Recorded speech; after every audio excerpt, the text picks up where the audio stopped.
የተከበራችሁ ተማሪዎች እንደምን አላችሁ?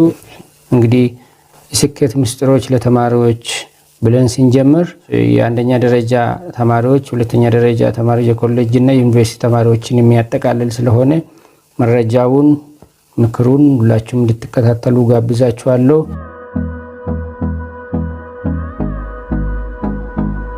የዛሬው ስርቆትን የሚጠየፍ ዜጋ መሆን ይላል። የአንድ ሀገር ማደግ የሚችለው በሀገር ውስጥ ያሉት ዜጎች በታታሪነት ሲሰሩ ብቻ አይደለም። በርትቶ ሊሰሩ ይችላሉ፣ ጠንክሮ ሊሰሩ ይችላሉ፣ ቀንና ሌት ሊሰሩ ይችላሉ። ይሄ ብቻ ግን ለአንድ ሀገር እድገት ብቻውን ወሳኝ ሊሆን አይችልም።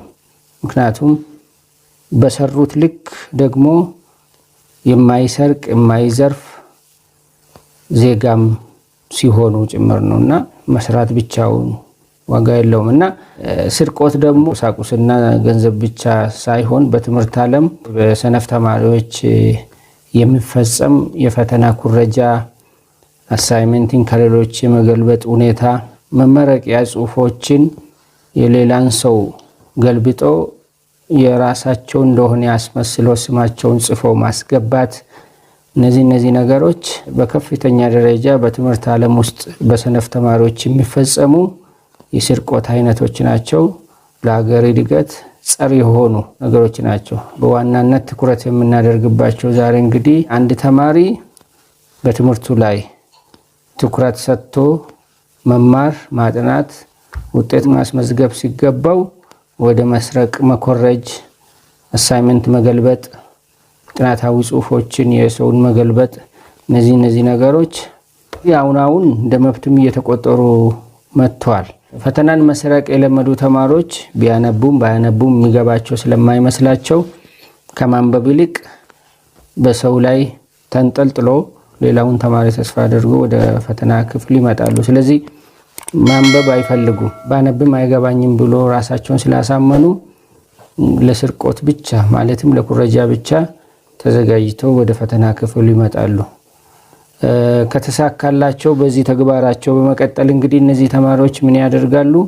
በሰው ላይ በመንጠልጠል ያለምንም እውቀት ከሴሚስተር ወደ ሴሚስተር ሊያልፉ ይችላሉ።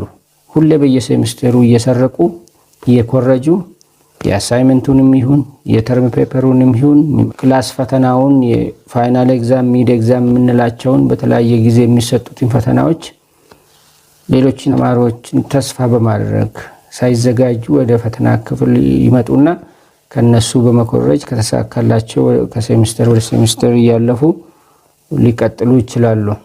አንዳንዶቹ ደግሞ እንዳሰቡት ሳይሆንላቸው ሲቀር ከፈተና ክፍል ባዶ ወረቀት ብቻ ለፈታኝ ሰጥተው የሚወጡም አሉ።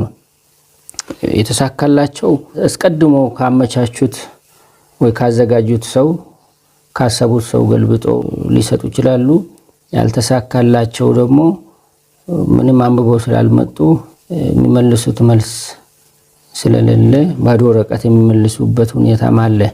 ይሄ እንግዲህ የሚሆነው ምንድነው? ፈታኙ በደንብ ሲጠብቅ ያዘጋጁት ሁኔታ ምቹ ሳይሆን ሲቀር እንግዲህ እየተበሳጩም ቢሆን ባዶ ወረቀት ለፈታኙ ሰጥተው የሚወጡበት አጋጣሚም ብዙ ነው። በሌላ ተማሪ ላይ ጥገኛ መሆን በክፍል ፈተና ብቻ ላይ የሚታይ ጉዳይ አይደለም። በግልም ይሁን በቡድን በሚሰጡት አሳይመንቶች ላይም ጎልቶ ይንጸባረቃሉ። ብዙ ተማሪዎች አሁን ተለምደዋል። እንግዲህ ቅድም እንዳልኳችሁ እንደ መብትም እየተቆጠረ ነውና በግልም ይሁን በግሩፕ የሚሰጡ አሳይመንቶች አሉ። እነዚህን አሳይመንቶች አስፈላጊ የሆኑትን መጽሐፍቶችን አንብቦ ከመስራት በራሳቸው የሚችሉትን ያህል ጥረት ከማድረግ ሌሎች ሰዎች ሲሰሩ እነሱ ሰርተው ከጨረሱ በኋላ ስማቸውን ጽፎ እንዲያስገቡላቸው የሚያደርጉ ብዙ ተማሪዎች አሉና ይሄም የተለመደ ነገር ነው። በቡድን ስራ ለምሳሌ ከቡድኑ መካከል አንድ ሰው ብቻ ይሰራና መጨረሻ ላይ የቡድኑ አባላት ስም በወረቀቱ ላይ ጽፎ ያስገባል። ሁለቱ አካላት ሳይሰራ ስሙ በተሰራው አሳይመንት ላይ ተጽፎ አሳይመንቱ እንዲገባ የሚፈቅድ ተማሪም ራሱ ሰርቶ ሌሎች እንዳልሰሩ እያወቀም ስማቸውን ጽፎ የሚያስገባም ሁለቱም ትክክል አይደሉም። ምክንያቱም አላማው አሳይመንት የሚሰጥ ሌላም ነገር ይሰጥ፣ አላማው ምን ያክል ተረዳን፣ ምን ያክል ገብቶናል የተማርነው በምንሰራው ስራም ተጨማሪ ትምህርትም እንድናገኝ እውቀትም እንድናገኝ ስለሆነ ትኩረቱ እናገኘው የግሬድ ጉዳይ ብቻ ሳይሆን አሳይመንት ስንሰራ እናነባለን፣ ስናነብ እውቀት እናገኛለን፣ እንማርበታለን እና እንድንማርበት ጭምር የሚሰጠንን ስራ ሳንሰራ ቀርተን ሌላ ሰው ሰርቶ ስማችን ተጽፎበት ሲገባ ነውር ነው። እንግዲህ ይሄን የሚያደርግ ለብቻው ሰርቶ ይሄን ሌሎችን ስም የሚጽፍበትም ሳይሰራ ሳይሳተፍበት ምንንም ሳያውቅ ደግሞ ስሙን ሰጥቶ እንዲገባ የሚፈቅድም ሁለቱም ትክክል አይደሉም ማለት ነው። ከዚህ አልፎ እንግዲህ ያልሰራ ቡድን ከሰራ ቡድን እንግዲህ እንደ ቡድንም ሊሆን ይችላል። አንዳንድ ጊዜ አንደኛው ከአንድ ቡድን ለምሳሌ 5 አባላት ያለው ቡድን ከሆነ አንድ ሰው ሰርቶ 4ቱ ስማቸው ብቻ ተጽፎበት በተሰራው ላይ እንዲገባ ሊያደርጉ ይችላሉ። ይሄ አንዱ ነው። ሌላኛው ደግሞ 2-3 ቡድን ካሉ አንደኛው ቡድን ሰርቶ ሌሎቹ ከሰሩት ገልብጦ ጭራሽ ከቡድኑ አንድም ሰው ሳይሰራ ከሌላኛው ቡድን ገልብጦ የሚያስገቡበት ሁኔታም አለ። እስከዚህ ድረስ መረን የለቀቀ ኩረጃ በትምህርት ዓለም ውስጥ እየተከናወነ ያለ ነገር አስነዋሪና አጸያፊ ነው። ለዚህ ነው እንግዲህ ኩረጃን፣ ፈተና ስርቆትን በትምህርት ዓለም ላይ የሚፈጸሙ እነዚህ ነገሮች ማንጸየፍ ከሆነ ማንተው ከሆነ ሀገር ያድጋል ብሎ ማሰብ ዘበት ነው። ስለዚህ ለሀገርም ለራሳችንም ለማህበረሰቡም ሲባል ስርቆትን ልንጸየፍ ያስፈልጋል። ለምሳሌ በዚህ ዙሪያ አንድ ጊዜ የገጠመኝን ነገር ልንገራችሁ። ለተማሪዎች አሳይመንት ሰጠዋቸው። ከዛ አሳይመንት ሲሰጣቸው ደግሞ በቡድን ሰርተው እንዲያመጡ ነበር። እንግዲህ ዓላማዬ እንዲያነቡ፣ አንብቦ እንዲረዱ፣ እውቀት እንዲያገኙ፣ እንዲማሩ ነበር ዓላማው እና እያንዳንዳችሁ አንብቡ፣ እያንዳንዳችሁ ያገኛችሁትን በአንድ ላይ ተወያይታችሁበት በጋራ እንድትሰሩ የሰራችሁትንም ደግሞ እንድታውቁ ብዬ ነግሬያቸው አሳይመንት ሰጠዋቸውና እሺ ብሎ ነው የተቀበሉት። እና መጨረሻ ላይ አሳይመንቱን የሚያስገቡበት ቀን ሲደርስ ወደ ክፍል ልጄ 3 ጥያቄዎችን ነው የጠየቅኳቸው። አንደኛው አሳይመንቱን ይዞ እንደመጡ እነሱም ይዞ እንደመጡ ነው የነገሩኝና ሁለተኛው እያንዳንዱ ቡድን አባል በስራው ላይ ተሳትፎ ያገኘውን ያነበበውን በማበርከት በጋራ ስለመስራታቸው እንዲያረጋግጡልኝ ጠየቅኩ። እሱንም አዎ በጋራ ነው የሰራን፣ ሐሳብ ሰጥተን ተወያይተን ነው የሰራን ነው ያሉኝ። ሶስተኛ ጥያቄ ያነሳውላቸው እያንዳንዱ የቡድኑ አባል የሰራውን ያውቃል ወይ ብዬ ጠይቃው የሰራነውን ነገር እናውቃለን አሉ። ስለዚህ እነዚህን ጥያቄዎች ከጠየቅኩና ከነሱም መልስ ካገኘው በኋላ እንግዲህ ያውስ እንደዛ ከሆነ አሳይመንቱን ስጡኝ አልኳቸው። አሳይመንቱን ሰብስቤ ከጨረስኩ በኋላ እንደገና አዲስ ወረቀት እንዲያወጡ ነገርኳቸው። ያንኑ አሳይመንት እንደ ቴስት አድርጌ ፈተና አድርጌ ሊፈትናቸው አሰብኩና እውነትም እያንዳንዱ ሰው የሰራውን ያውቃል ወይ የሚለውን ለማረጋገጥ ነበርና በጣም ደነገጡ። ፊታቸው ጠቆረ።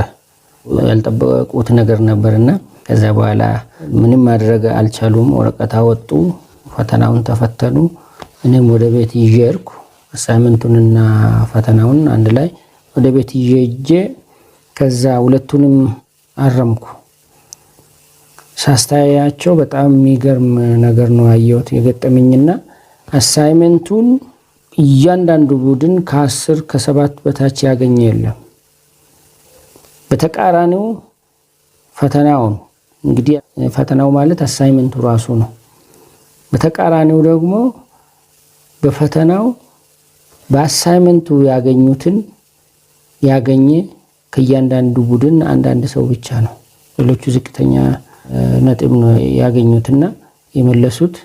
ይህ የሚያሳየው ከቡድኑ አንዳንድ ሰው ብቻ እንደሰራ ሌሎች ግን ስማቸው ተጽፎበት ብቻ እንዳስረከቡ ምን እንደተሰራ ማያውቁት ጉዳይ ላይ ስማቸው ተጽፎ ነው የገባና በማግስቱ ሁለቱንም በመያዝ ወደ ክፍል ሄድኩኝና እንዲያስተያዩ ሁለቱንም ሰጠዋቸው። ከዛ ምንድነው እንዴት እንደዛ ሊሆን ቻለ ብዬ ሲጠይቃቸው ምንም ማድረግ ያልቻሉምና አመኑ። ልክ ነው የገመትኩትን ነገር ነው ያመኑትና ከየቡድናቸው አንዳንድ ሰው ብቻ እንደሰራ አሳይመንት ነው። ከዚህ የተነሳ ፈተናውን መስራት እንዳልቻሉ እንግዲህ የሚያሳየው በጣም በትምህርት ዓለም ውስጥ መረን የለቀቀ በሰዎች ላይ ጥገኛ የመሆን ቸልተኛ የመሆን ትምህርት ላይ ትኩረት ያለ መስጠት ነጥብን እንጂ እውቀትን ያለ መፈለግ ለምን እንደምንማርም ጭምር ያለ ማወቅ ጉዳይ ይመስለኛል። ምክንያቱም ዋናው ዓላማ የአንድ ተማሪ ዓላማ መማር፣ እውቀት ማግኘት፣ ከዛ በኋላ እውቀቱን ደግሞ ሲመዘን መመለስ ነው። ግን አሁን ተቃራኒ ሆነዋል። ተማሪ ነጥብ ካገኘ ስለ እውቀት አይጨነቅም። ዋናው ግን ትኩረት ሊሰጠው የሚገባ እውቀት ነው።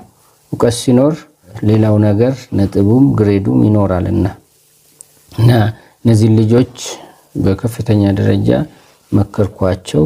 ትክክል እንዳልሆነ የሰሩት ነገር ሁለተኛ እንደዚህ እንዳያደርጉ ሌሎችም እንዳያደርጉ እንዲመክሯቸው ነገርኳቸው። እንግዲህ ከመምከር ውጭ ምንም ማድረግ ስለማልችል እንደ አስተማሪ እንደ አባት ምክር ሰጠዋቸው።